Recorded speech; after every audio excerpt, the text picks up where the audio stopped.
You see, it's just not the Mormon Brighamite Utah Church that has faked their history. What if I told you the entire history that you've learned in school is entirely fake? It's like Alice through the looking glass.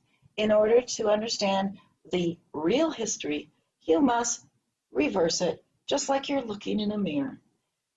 Or just like Aleister Crowley said, it's the reverse. Number 9, number 9, number 9. Really, we have been fed an entire faked history, just like Orwell said in his Political Correctness. There's somebody always there rewriting history as soon as it happens to make it be the history they want you to understand. And it has nothing to do with reality. Gentlemen, it's the Lawrence Welk Show, celebrating more than 50 years on television.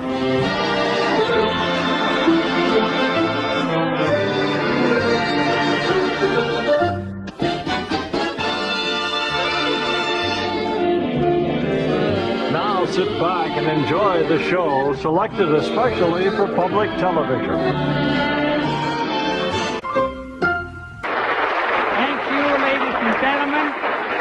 Thank you very kindly. A pleasant good evening, friends. Welcome to our weekly days with music and fun. Irving Berlin's fine song, A Pretty Girl is Like a Melody, opens our show. 1 and 2 and 3.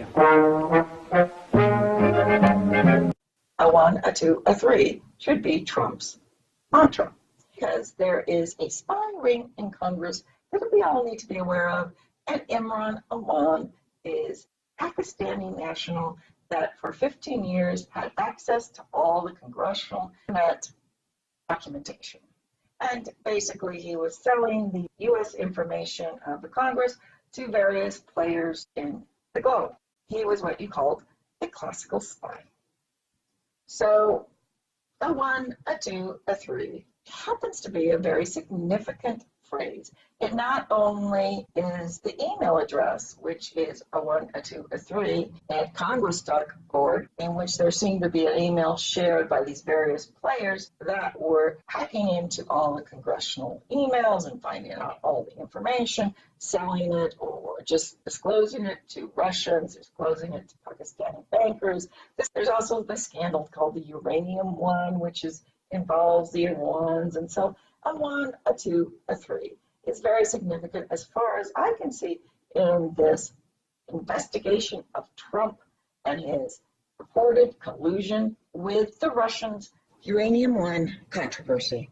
The Uranium One controversy refers to the sale of uranium one to the Rosatom, which American conservative media and Republican politicians characterize as a $145 million bribery scandal, including Hillary Clinton and the Clinton Foundation. No evidence of wrongdoing has been found so far after 3 years of allegation, although this is a very heated topic. 145 million alleged bribes to the Clinton Foundation. Frank Giustra donated $31.3 million to the Clinton Foundation. These amounts constitute a bulk of the $145 million in the supposed bribes paid to the Clinton Foundation. Uranium One acquired the Eurasia Energy by a Canadian firm with headquarters in Vancouver from the Frank Giustra. How does Uranium One tie to Utah? Well, it's tied through Uranium One as a subsidiary that owns the uranium mines in southern Utah. Yes, under the State Department by Hillary Clinton, after these major donations, the Utah uranium mine was sold to a Russian company. And how does this relate to Alice in Wonderland Through the Looking Glass? Well, even more bizarre, Norman Mailer discovered the link of the Utah mine with the uranium found in the Mossad ship that was traveling up the Thames River in 1990. Yes, nothing could be more bizarre. Utah uranium in a Mossad ship in London. Now, who's Imran Awan? Well, he's involved with the federal probe into the House technology workers. Imran Awan yields intrigue, but they say no evidence of espionage. So in late September 2016, leaders in the House of Representatives behind closed doors for briefings on the closely held investigation into a group of computer technicians working on Capitol Hill. Well, you'd have to have your head pretty well inserted into the ground to not realize that there has been a spy scandal going on in Congress. It's concerning a Pakistani national who is a congressional IT staffer, and he has reached a plea deal that debunks conspiracy theories about illegal information access. And if you were born any time before the 1960s or 70s, you should certainly remember the scandal involving Zions Bank, the Vatican Bank, and BCCI. Huge scandal. And it involved Salt Lake City, the death of John Paul I, the P2 Masonic Lodge in Rome, and the BCCI Bank. And the Sherby, one of the largest arms dealers and human traffickers on the globe. But a 1, a 2, a 3 also had historical significance. And I'm going to show you how a 1, a 2, a 3 deals with, such things as the East India Trading Company, British imperialism, shipping magnates, the Revolutionary War, the Civil War.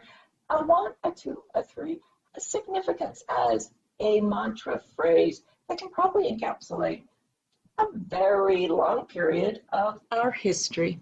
And that's what I'm going to discuss today. A 1, a 2, a 3. How it relates not only to our country, but also to Joseph Smith, William the Kid, the pirate, and Levant Trading Company. His ancestor was a governor, shall I say, purported East India Company, which may not have existed except for in the minds of pirates.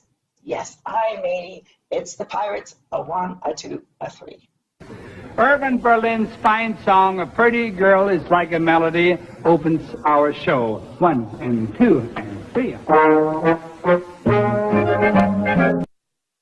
You see, it's just not the Mormon Brighamite Utah Church that has faked their history. What if the entire history that you've learned at school is entirely fake? It's like Alice through the looking glass. In order to understand the real history, you must reverse it, just like you're looking in a mirror. Just like Aleister Crowley said, it's the reverse. Number 9, number 9, number 9. Please, sir! I'm late. Very important date. No time to say hello. Goodbye. I'm late. It must be awfully important, like a party or something. Mr. Rabbit, wait! No. I'm overdue. I'm really in a stew. No time to say goodbye. Hello, I'm late. My, what a peculiar place to have a party. Really, we have been fed an entire faked history, just like Orwell said in his political correctness. There's somebody always there rewriting history as soon as it happens to make it be the history they want you to understand. And it has nothing to do with reality. So let's continue with our beat and the Lawrence Welk mantra of a 1, a 2, a 3. Many of the Mormon scholars have scoffed and criticized Joseph Smith for being interested in the history of Captain Kidd. And the reason why Joseph Smith would be interested in the history of Captain Kidd, because Captain Kidd was a pirate. Not only was Captain Kidd a pirate, but he was a slave trader. And these slave traders and pirates were attacking the British Levant Company. Now, who was the British Levant Company? In a previous video, I showed you that Joseph Smith can trace his paternal grandfather to a William Albert Smythe, who was one of the governors of the Levant Company, which was also known as the Turkey Company for the Venice Littoral Company, which had the charter from Queen Elizabeth I to trade with Constantinople, the Middle East, North Africa. And that charter, I will show you later, was granted in about the same time as, quote unquote, the East India Company is purported to have obtained the charter. Well, so Joseph Smith, being part of the British Levant Company with the charter to run the ships between Constantinople, Aleppo, North Africa, would be interested in finding out the history of the British East India Company that was claiming to have the same charter granted by Elizabeth I that was obviously granted to his ancestor, Robert Smythe, governor, and my ancestor, a John Jolly, was also a governor. Okay, so who's William Kidd?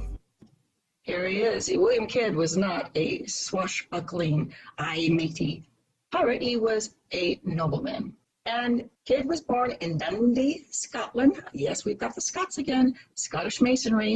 In 1644, his father was Captain John Kidd.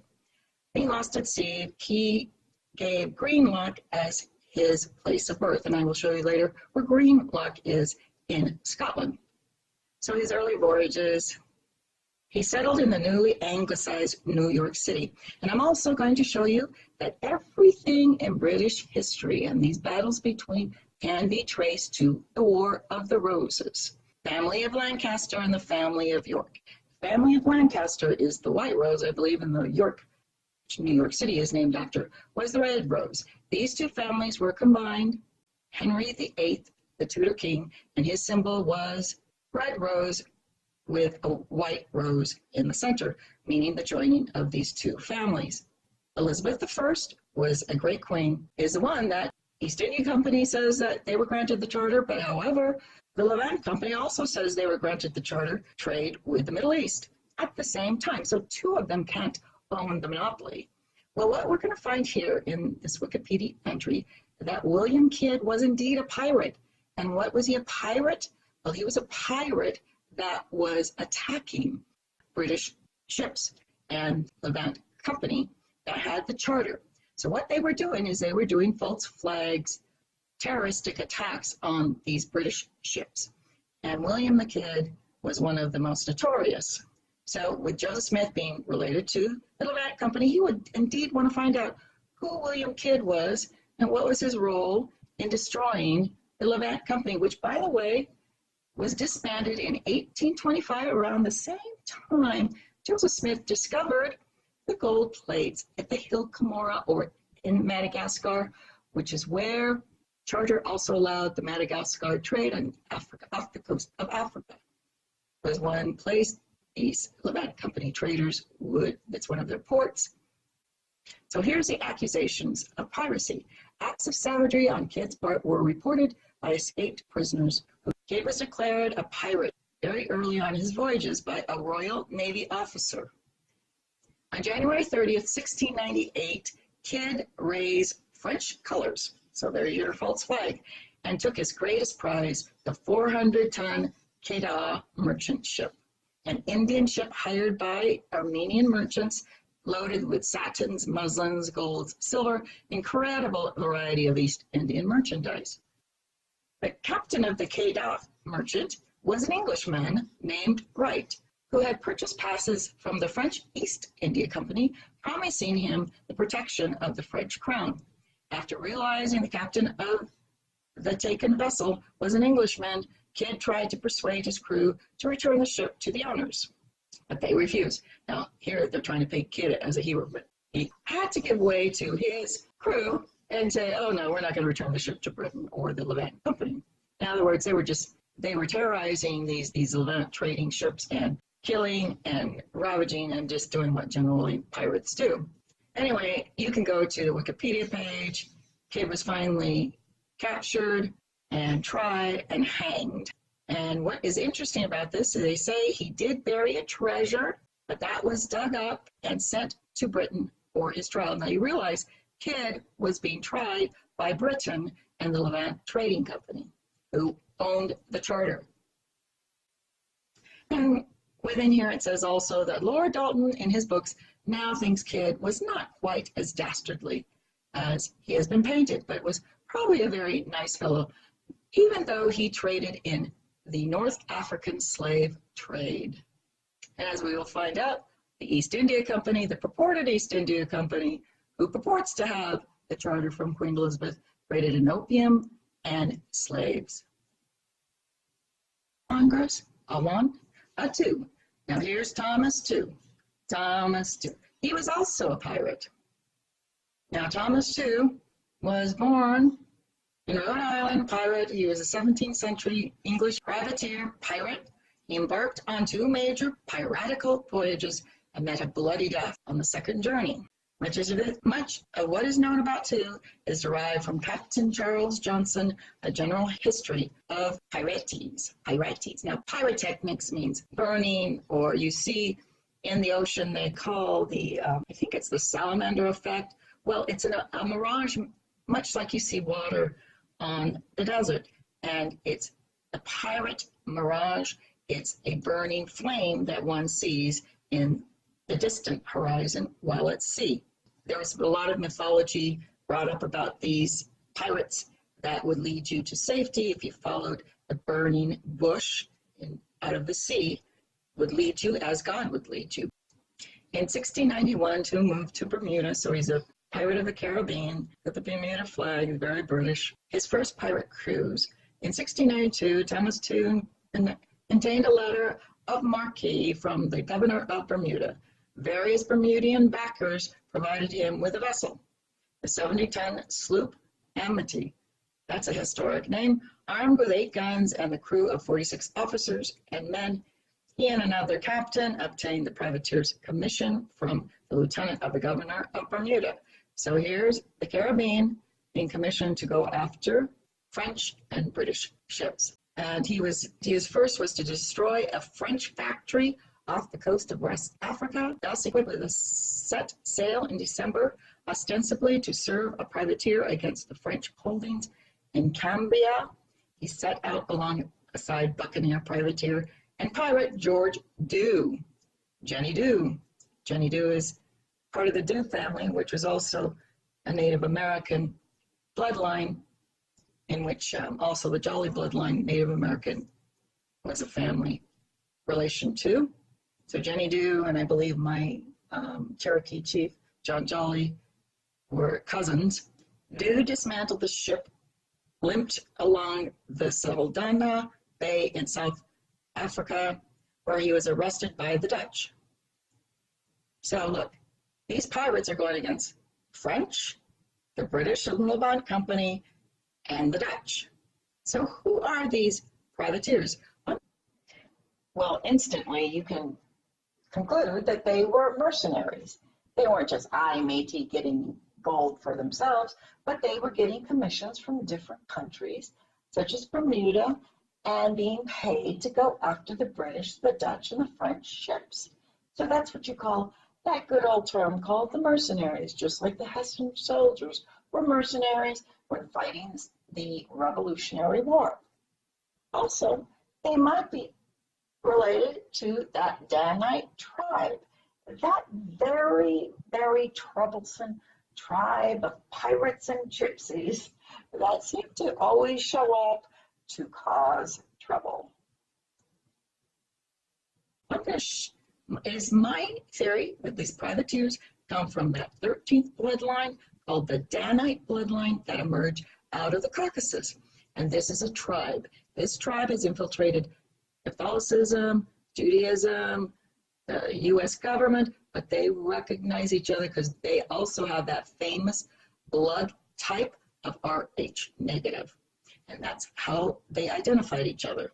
There was a certain look to these people. They had very translucent skin with very dark black hair. And they recognized each other. It's quite like the Goya paintings of the Habsburg family, the Spanish Habsburgs. Well, Catherine of Aragon came from this family tree.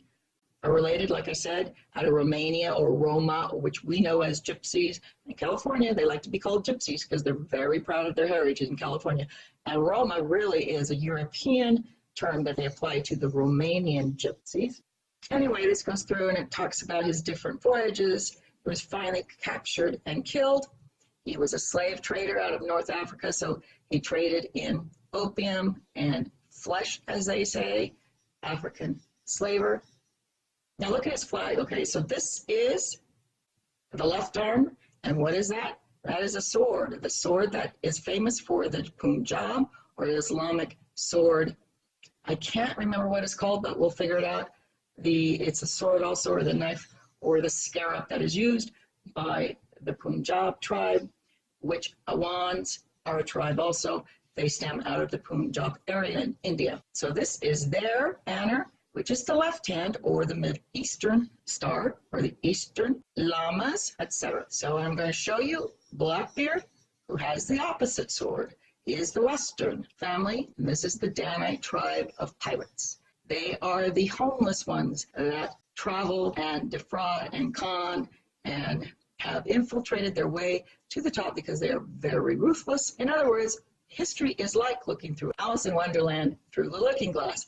It is the opposite of what you have been taught. These pirates were indeed bad, but King George III, King Charlotte of Mecklenburg were good rulers. And it wasn't a war of independence for the United States. It was a war of conquest by the British oligarchs using the British bankers using their terrorist tactics and their private armies and investing in these buccaneers that wreaked havoc every place they went and interrupted trade throughout America's African continent up to the Levant, back to Britain, and Queen Elizabeth I, and the Turkey traders, of which Joseph Smith Jr.'s family, Robert Smythe, governor, as was my family. And this is what ties the early Mormons together, because this history was not that old by the time Joseph Smith and my family joined or became what they called Mormons, which was to battle and to discover the history of their stolen treasure, their stolen gold that Joseph Smith found in the northern continent, and all these strange people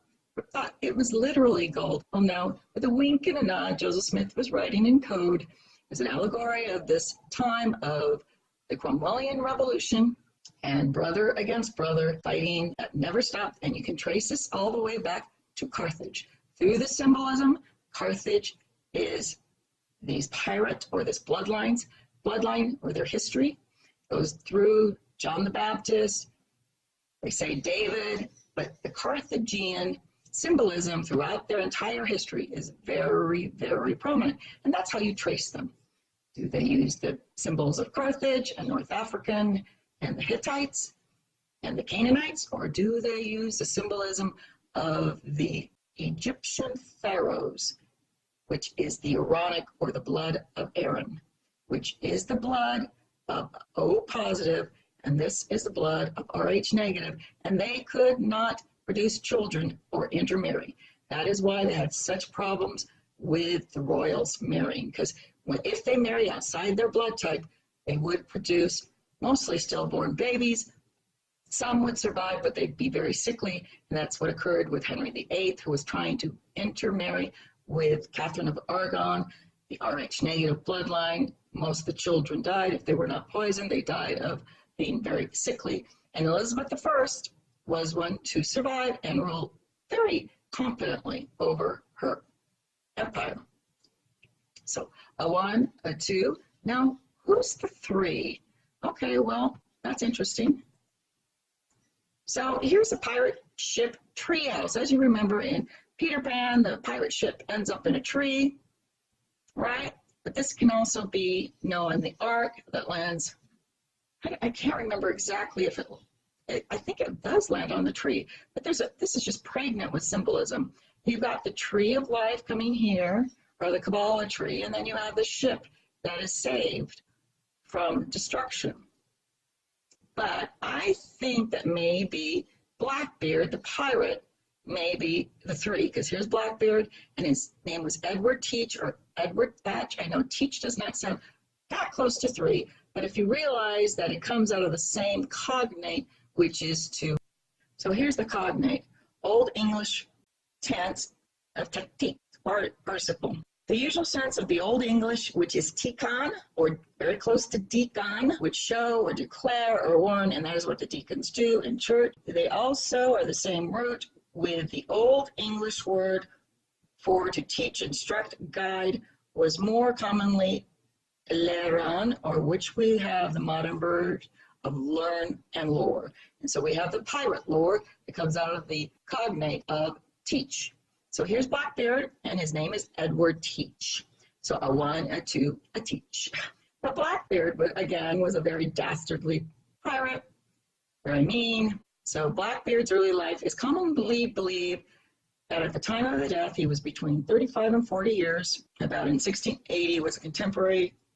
The 17th century rise of the Britain's American colonies and the rapid 18th century expansion of the Atlantic slave trade had made Bristol an important international seacoast.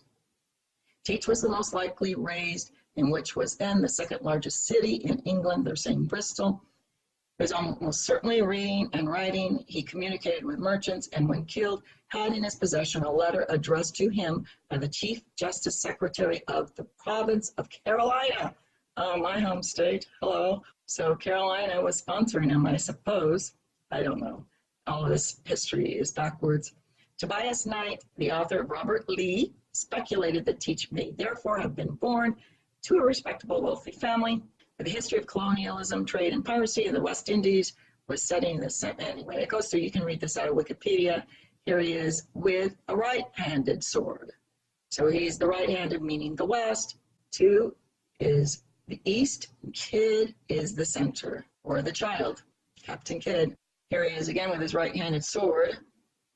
But the capture of the pirate Blackbeard in 1718 is right here, and we're going to show you that this is reminiscent of the Baphomet, or we can call this John the Baptist, head on the platter. This goes back.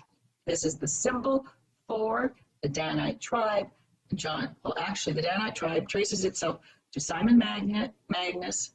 He was the magician, but also John the Baptist is they believe, their prophet who was superior to Jesus because John the Baptist baptized Jesus. That is their mythology, but they love the heads, the Baphomet head. And here is his flag. Teach was known to use the black flags with death heads and bloody flags, which were meant to intimidate one's enemies. Nevertheless, the flag, which is commonly attributed to Blackbeard, pictured above, depicted a skeleton spearing a heart, spearing his heart, and toasting the devil. The only treasure so far recovered from Teach exploits has been taken from the wreckage of what is presumed to be the Queen Anne's Revenge, which was found in 1996 and 2009, with 250,000 artifacts had been discovered. A selection is on the public display at Carolina Maritime Museum, and that was worth millions at the time, just millions. So treasure hunting can be quite lucrative if you know what you're doing. By May 1718, Teach was awarded himself the rank of Commodore and was at the height of his power that month. Late that month, his flotilla blockaded the port of Charlestown in the province town of South Carolina. All vessels entering or leaving the port were stopped, and as the town had no guard ship, its pilot boat was the first to be captured. Over the next 5 or 6 days, about 9 vessels were stopped and ransacked as they attempted to sail past Charlestown Bar, where Teach's fleet was anchored.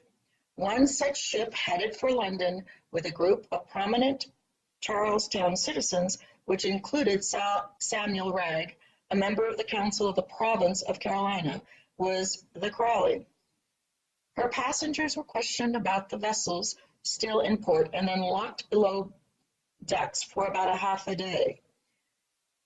Teach informed the prisoners that his fleet required medical supplies from the colonial government of South Carolina, and that if none were forthcoming, all prisoners would be executed, their heads sent to the governor, and all captured ships burnt.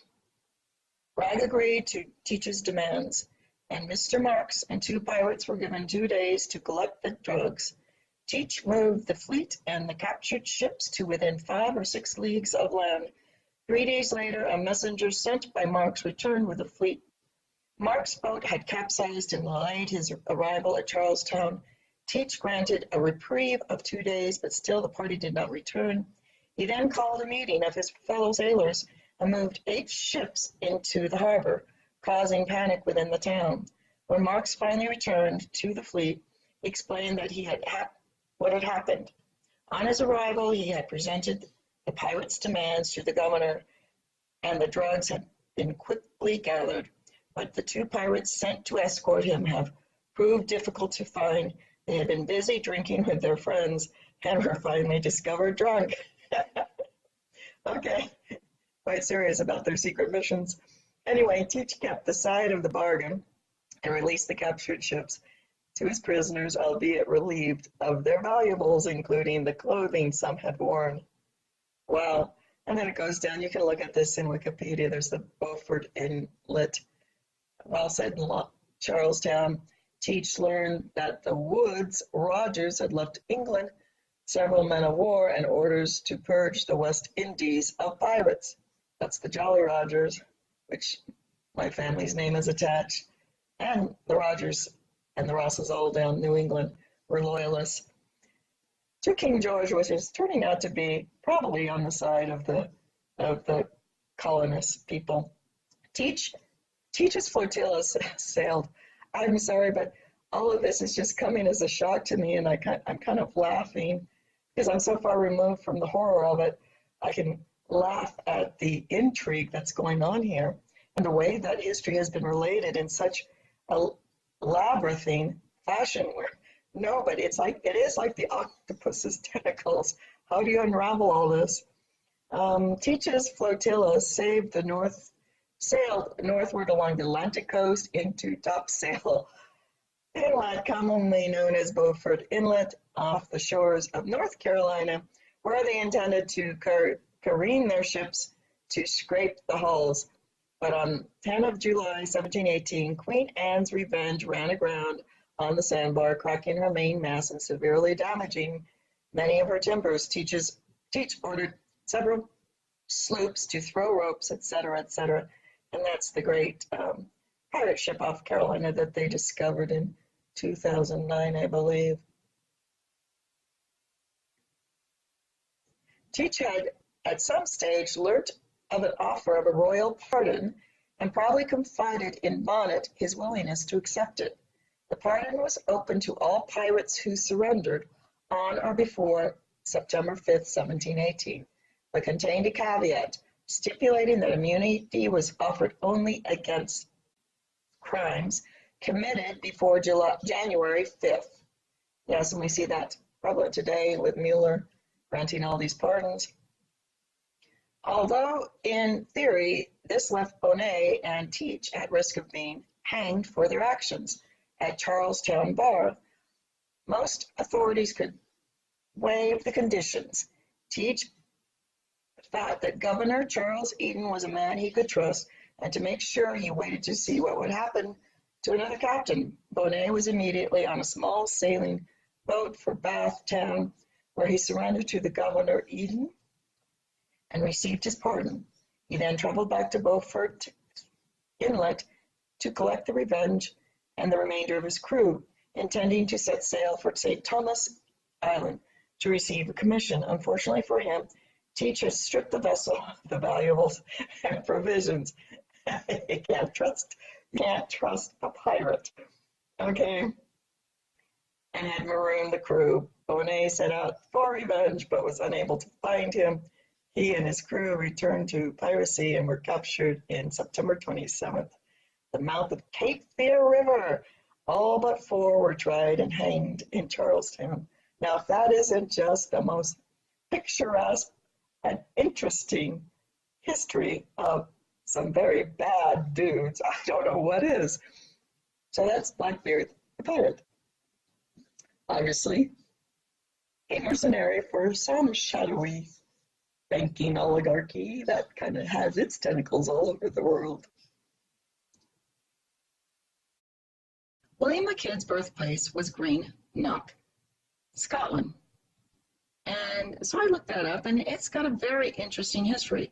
But I want you to understand here that this is a Scottish town, quite wealthy during its heyday, but its architecture is Italianate, much like the Florentine and Lombardy families out of Italy who were great bankers. And they were bankers that succeeded the Venetian bankers of Venice. So I thought that was interesting that Scotland identified with the Lombards and the Florentines. Also, the Old West Kirk of 1591. Now in Scottish, Kirk means church. So in the Ohio Valley where the Mormons went, it was Kirtland, indicating a Scottish affiliation. So these were Scottish masonry, Scottish pirates, Scottish birthplaces based on the Lombards and Italianate architecture, famous bankers. And I thought that was an interesting link. Custom houses and steamboats, etc. Here's some of the architecture. Isn't that pretty? See that? That looks just like right out of Florence. Look at that. Oh, that's beautiful. But there's also this Swiss flavor here too. And northern Italy is very connected to Italian Swiss. So you've got the Swiss features, the northern Italy features of Florence. And you know, in Switzerland, part of the southern part of Switzerland speaks Italian. The wealth can also be seen in the large villas of Greenlock. Now this makes me want to go to Greenlock. The ship owners, industrialists, and investors. Now you remember the Plymouth Brotherhood, the OTO, Plymouth Brotherhood were Scottish, and most of the liquor makers came out of Scotland. They were quite, loved their spirits. So here we're going to see some images for Captain Kidd's flags, and his is the Jolly Roger, that plain old skull and crossbone. And of course, Jollies are connected to shipping trade out of the Levant Company, the Jolly Roger. So here is the false flag of Captain Kidd pretending to imitate the Jollies and the Rogers, who are famous shippers with the Levant Company, and those were names common to the Levant. But it's the skull and crossbone, and I want you to understand what the skull means. Now, when Jesus died, he died at Golgotha. Golgotha means skull. That is the head of the earth. And what are these crossbones here? Well, those are the legs of the earth that are crossed at a certain angle. Now, the angle is not at a right angle. These are angles that are off the square. This is not on the square. And that is also the pharaoh. If you remember, the pharaohs would cross their arms in this fashion too, meaning not on the square, which indicates the time when the earth fell off its square axis and became asymmetric. And all of matter is asymmetric. Now here's Thomas II of Rhode Island. Well, that's the left arm. It doesn't mean that that means it exactly. The left arm really means the eastern Pakistan area. Now here's the crossbones on the square, and this is the Templar cross. It's the square cross, which is what we are trying to get the earth back to be on the square. North, south, east, west, and east, to be on the square.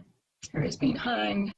So everything is a symbol and a sign, and you must read the symbols and signs for the truth, because they tell lies with their words, but tell truth with their symbols. Okay, here's the Levant Company.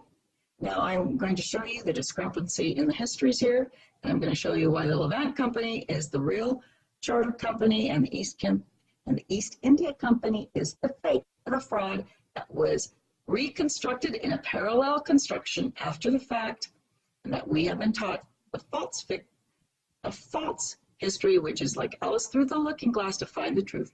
You must reverse it. You must reverse it. So all wars that we are taught have been won have actually been lost. All wars that have been lost have actually been won. So that's how they hide what is real, conceal the real. And truth doesn't mean the truth. It means thought. It means the magician. It means I tell you the truth. The truth is what I tell you. That is the truth. It's the magician's It is the sleight of hand of the magician. So they use their words differently, and you must learn the words in order to understand what they're saying, because it is called reverse speech, or as OTO, Aleister Crowley said, everything is in reverse. Backward masses, backward songs such as number nine, Hail Satan, number 9, turn it backwards. Okay, here's the portrait of the Turkish costume of Turkey merchant of Francis Levet, 1700 to 1764. When was the Turkey Company, or the North African Company? Predecessor was the Venice Company and the Turkey Company. Okay, he goes on. It was founder was Sir Edward Osborne, defunct 1825. Well, that's about this 50 years. The East India Company was also defunct, but they couldn't have been originated at the same time. Both would not hold monopolies on these shipping routes. So area served, Eastern Mediterranean. The products was rum, spices. Rum was from the Caribbean, spices were from India, cloth and cottons and woolens, I believe, from Africa, indigo, gall. They also did silk, pewters from the U.S., soda and ash. I'm not quite sure where those would be, probably in both the U.S. and in India. It's a joint stock company. Great Britain was the owner. Now, that does not say England. It says Great Britain, number 8,000 employees. Parent was the English Crown, and the divisions were Turkey, Levantine, Venetian, Littoral. So let's come down. We're going to find Joseph Smith's relative. Oh, in a previous video, I went through these ships. Lovely names. There's the husband, there's the Jesus, there's the Jewel, there's the Job, John. These are all fun. The Julian, which comes out of the Jewel, the Julian, that's my family name. The Eagle, the Dragon, the Desire, the Delight, the Daring. Anyway, these names, as I said, were very fun. The Triumph, the Unicorn, the White Hind. But here are the governors. Osborne was the first. Okay, here is Sir Thomas Smythe, or Sir Thomas Smith. He was the father, I believe, of Richard or Robert Smythe. But here's my family name, John Joliffe. It goes down and shows the different names. So started in 1582. We've got to go all the way down to 1825. Percy Clinton. Now I'm going to show you that these names, Percy Clinton, these were names that the Cromwellians stole the identity, because most of these people had to flee to the U.S. And all through the wars in the U.S. between the Britain or the Cromwellian, constant identity were being stolen. Cromwellians that came out of Switzerland, Calvinism, you can trace it back to Sabbatai Zevi and Jacob Frank, all the way back to Carthage. There's an unbroken line. And coming out of the Caucasus, or the Mongols, they're very proud of their heritage. They were Mongolian. Genghis Khan. So they had ports at Smyrna, Aleppo. One of my relatives died, I believe, at Aleppo. They said he was probably murdered by they're called the Hiltons now. Their bloodline isn't the actual bloodline. But anyway, so here's the Levant Company, and there's a parallel construction company, which is the East India Company. So here we have the East India Company. Let's go down to got the two lions. But here, it says the former type was a public company. Industry was international trade of opium, trafficking, fate of the India Act. It died in 1858, so only about 30 years after the Levant Company died out. Founded December 31st, 1600. Founders were John Watts, George White. Defunct by 1874. Headquarters in London, Great Britain. Products were cotton, silk, indigo, dye, salt, spices, saltpeat, and tea. And opium. Now, the Levant Company did not trade in opium. So this was really the pirates that traded in the opium and the slaves. There's the Dutch India, the Danish India, and they have the French India. These were all pirates, Portuguese. And this was the infiltration of the Stanite tribe. The British Raj, the East India Company, Britain rule in Burma, princely states. And I want to come down here. says its origins soon after the defeat of the Spanish Armada. Remember, that's Queen Elizabeth in Spain. 1588, they captured the Spanish Portuguese ships and their cargoes, enabled English voyagers to potentially travel the globe in search of riches. If you believe that, then probably you can be sold to London Bridge in Arizona. The London merchants presented a petition to Queen Elizabeth I for permission to sail to the Indian Ocean. Gee whiz, so did the Levant Company right at that same time. The aim was to deliver a decisive blow to the Spanish and Portuguese monopoly of the Far Eastern trade. Well, I believe that was the Venetian Company. The Venetian Company came before the Levant Company. Levant was the successor to the Venetian trade companies. You see, this is just a parallel construction, and I'm going to show you why this is a forgery. Because where do you find its charter? Well, you're going to find it in a place that's not in the ordinary course of business, not found in it as a business record, would not be admissible in court, that this East India Company comports with what it states to comport with. I'm going to show you why. Well, here's the Mongol convoy piracy incident. See, they're even admitting to piracy, but they're the ones being the pirates. They said they had a trade monopoly. Well, how can they have a trade monopoly when the Levant Company had the monopoly on these trade routes? They have a colonial monopoly. Well, how can that be when the Levant Company had a monopoly during the same time? So where do we find the records of this curious East India Company? Here's their opium trade. Yep, they were the pirates and the slave traders. They've got, just like the Kingdom of God, Mormon records, they have very detailed records of their business. However, these records were done after the fact, and they were stored in a place that is not in the ordinary course of business. Say the company's headquarters was in London, or same with the Levant, Aleppo, and Turkey. Here's the flags. You've got the red stripes.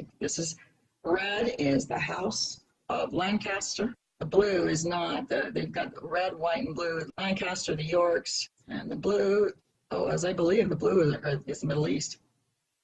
See, they don't list the ships because they'd have to list the same ships as the Levant Company. Now, here's where it is. Records. This is why these records were not the evidence that this company existed at the time it says it existed. Basically, these are records altered and constructed after the fact to make these Spanish pirates or these pirates look like they had the proper trade routes. It says records. Unlike all other British government records, the records from the East India Company and its successor, the India Office, are not in the National Archives at Kew, London, but are held by the British Library in London as part of the Asia Pacific and African collections. You understand that? It's not in the National Archives. It's in a library, a collection, not an authentic record.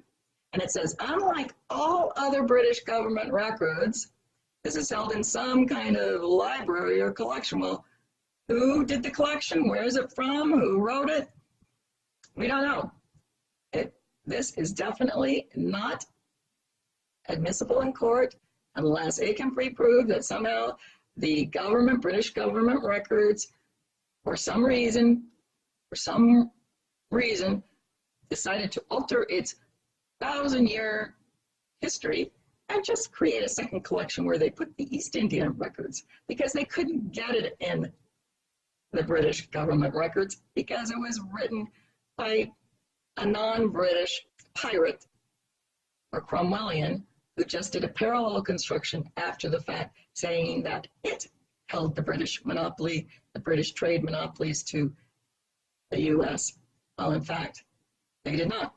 It was the Levantine Company, and this is why Joseph Smith was interested in the Captain Kidd, because his father and my relative were part of the original East India trade, or the Levantine, Turkish, Venetian companies that had the monopoly and sailed the mighty seas. No, they did not have to steal British Armada to become sailors. They were sailing the British Caribbean, the East India Company, long before the Spanish Armada.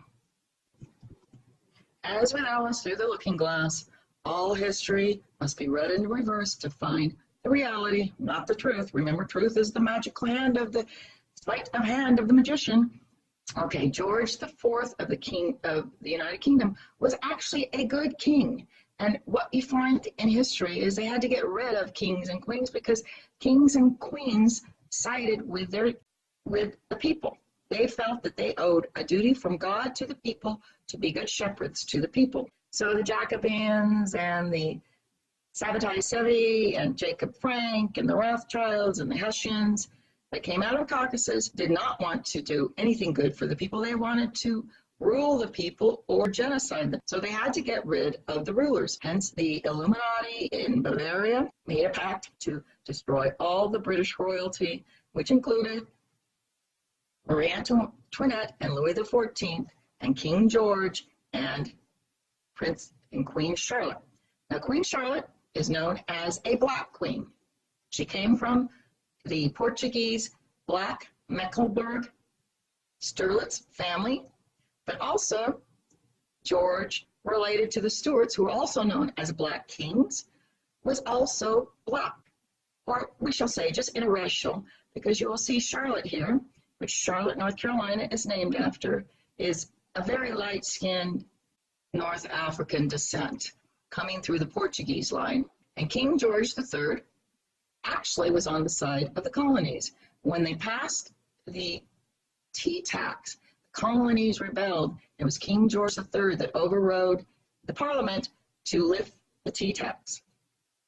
The parliament, run by the British oligarchs, were infuriated. And so what did they do? Well, indication is, evidence appears to suggest they slowly poisoned George III, which made him mad, as they called it. He had several episodes of madness. So we're going to come down here, and they took blood samples. They took samples of his hair, which indicated the reason why many people conclude today that King George III was being slowly poisoned. And this is what appeared to be his episodes of madness, where they would institutionalize him and would not even allow his wife, Queen Charlotte. They had quite a happy marriage. They would not even allow Charlotte to visit him. And so she would have to fret, not knowing where her husband was. And her husband was really in prison, or they called it institutionalized. States here that samples were taken of his hair and that it had exceedingly high levels of arsenic. And what they said about his episodes of insanity is that he would foam at the mouth. He had strange gastrointestinal diseases, illnesses. He also became quite manic, would write complex sentences of like 400 words, quite a bit like word salad of a schizophrenic. But we're going to find out what the symptoms of arsenic poison is. A study of the samples of the King George III's hair, published in 2005, revealed high levels of arsenic, possible trigger for the disease. The source of this arsenic was not known. Well, you probably reasonably conclude that they were poisoning him because he was interfering with Cromwellians, or they called them the Roundheads, intentions to take over America and exploit the U.S. continent. But not only that, I just recently saw a documentary in which arsenic was put in the wallpaper of the time, and it actually poisoned many people, especially babies that were left with the large toxic fumes that would off-gas off this wallpaper that was very decorative, but just embedded with arsenic. And this arsenic was not taken off the market, but finally people stopped buying it. So the London merchants who owned the arsenic mines had to stop producing this wallpaper. Just like today, where we say gluten-free, the wallpaper would say arsenic-free. And that's how they finally got rid of the arsenic. But they definitely, these pirate types, or these Caucasian types of people, they're just psychopaths. Okay, their brains are different. So anyway, okay, here are some of the symptoms. The brief episode of the disease in 1765, and we're going to find out what was happening in 1765, because you obviously want to poison him when you're trying to get something through Parliament, such as a Stamp Act. And this episode another episode began in 1788. At the end of the parliamentary session, he went to Chettleton Spa to recuperate. It was the furthest he had ever been from London, just a short 100 miles, but his condition worsened. Now, I'm also going to show you that this bipolar episodes he would have in which he'd become very manic and would use word salad of over 400 words, as well as his vocabulary becoming very complex. And they say this is possible symptoms of bipolar disorder, but this is also a symptom of mercury poisoning. Now, where do you say he would get the mercury poisoning? Well, the doctors of the day would give mercury, which they called, I can't remember what it's called now, but it was calamine or calamine. Anyway, they give that to treat gastrointestinal disorders, which was caused by the arsenic poisoning. Well, then they would double dose him with giving him mercury, which would cause him to in this manic disorder, or he'd do word salad, where language would become very complex. And also he would have a loss of sleep. He wouldn't sleep, which is a symptom of mercury poisoning and arsenic poisoning. He had a mistaken belief that he was a king of Prussia. Do you understand how crazy he became? Now they're attributing this to just natural insanity. No, we now have definitive proof he had high levels of arsenic. The king's doctors, who included Francis Willis, treated the king by forcibly restraining him until he was calmed by applying caustic poultices to draw out the evil humors.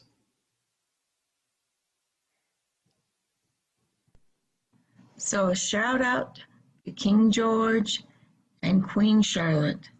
You are for the people, and we salute you.